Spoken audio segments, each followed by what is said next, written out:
So the other day I was sharing a memory on the channel of an excellent Gen Y content creator called Park Rose Permaculture. And it occurred to me it makes for a pretty good parable, actually, for this moment for us. And when I was little, my grandfather had a farm.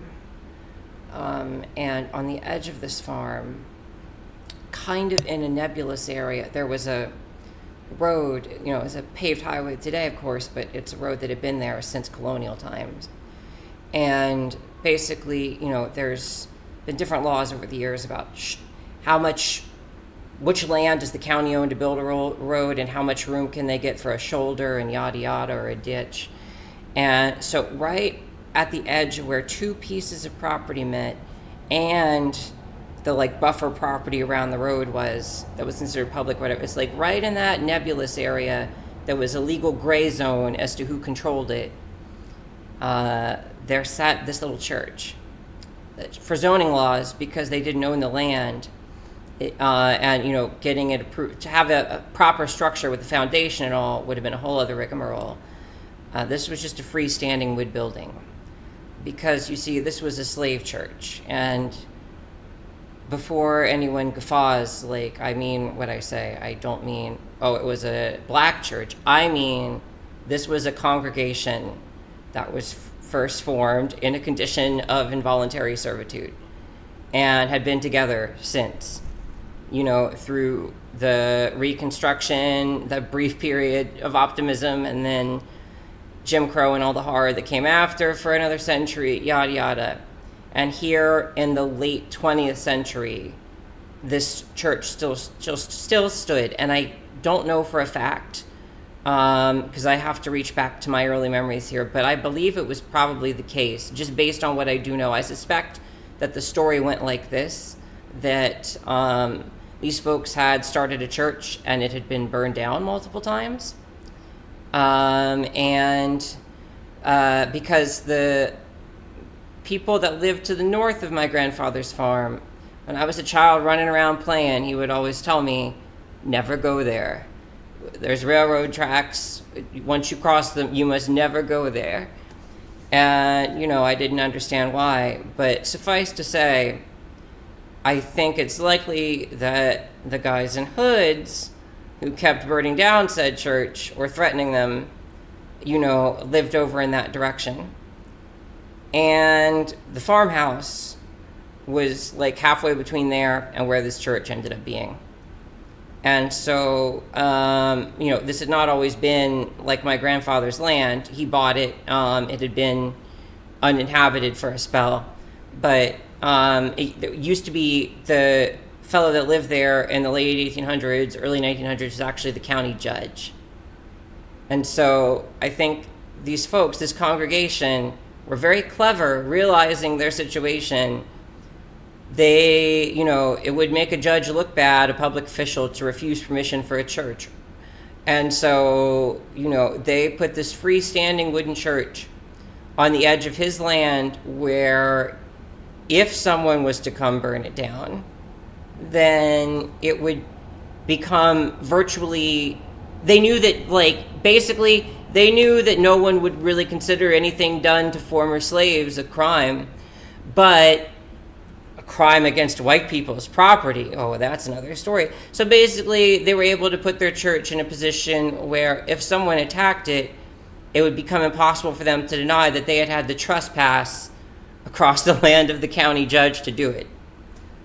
And if he had been home, he undoubtedly would have taken notice while it was happening and been a personal witness to it, which was probably about the exact conditions that would have been required for any legal action to be taken against the Klansmen. And in rural Virginia, when back in the day, they used to call it the Solid South up until 1968, because it was all Democrat, would vote solid Democrat. But the thing you have to understand, and anyone who voted Republican, it was you kept it to yourself. Anything, that century of time, really, the thing you have to understand is the real political parties, the real axis of division, among the white population, white men anyway, was not between like Democrats and Republicans. It was the Masons and the Klan. But anyway, that's a whole other story. Suffice to say, people affiliated with the courts and, county municipal institutions and like that, they tended to be more Mason aligned, but not all of them, of course.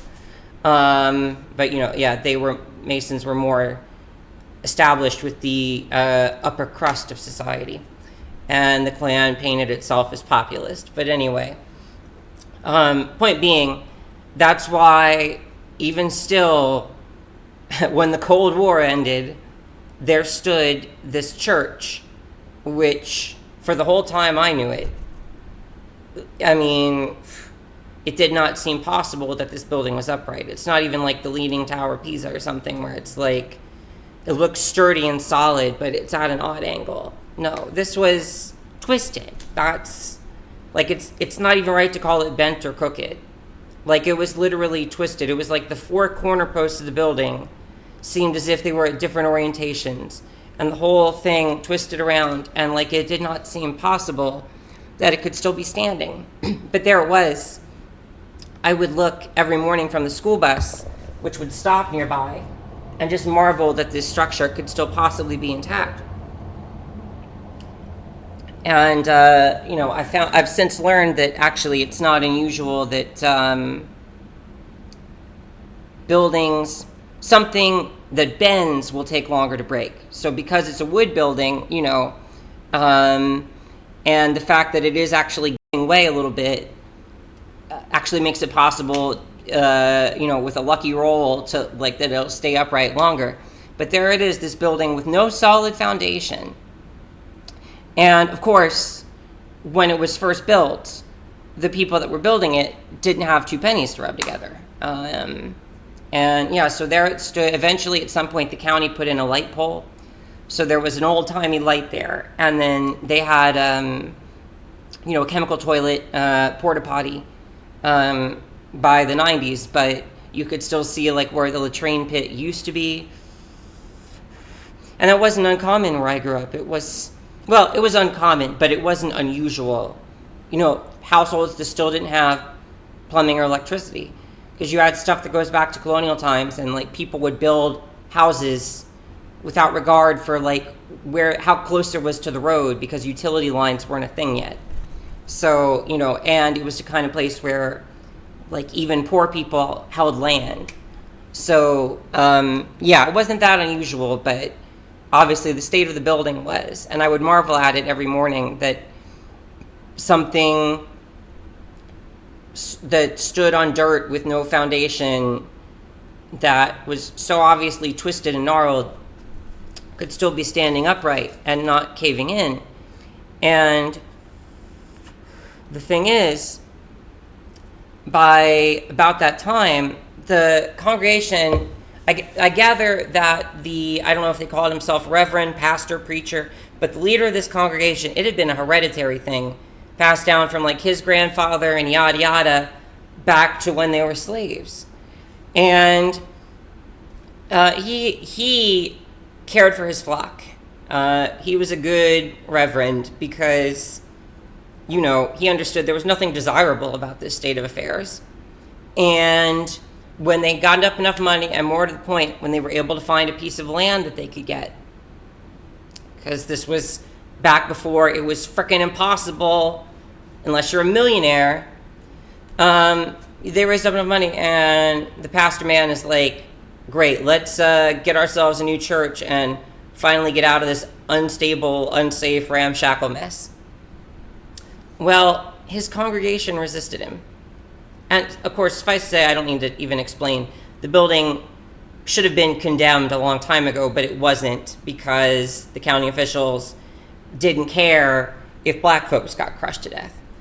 But by the 90s, that had changed, and no one wanted, that kind of a headline anyway. And, the local paper had done a story about it, and but the congregation, a majority of them anyway, were adamant that we don't want to move because we consider it a miracle of God that this church still stands.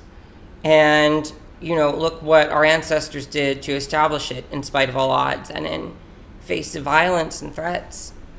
And we don't want to go. We believe we are under God's protection here in this building.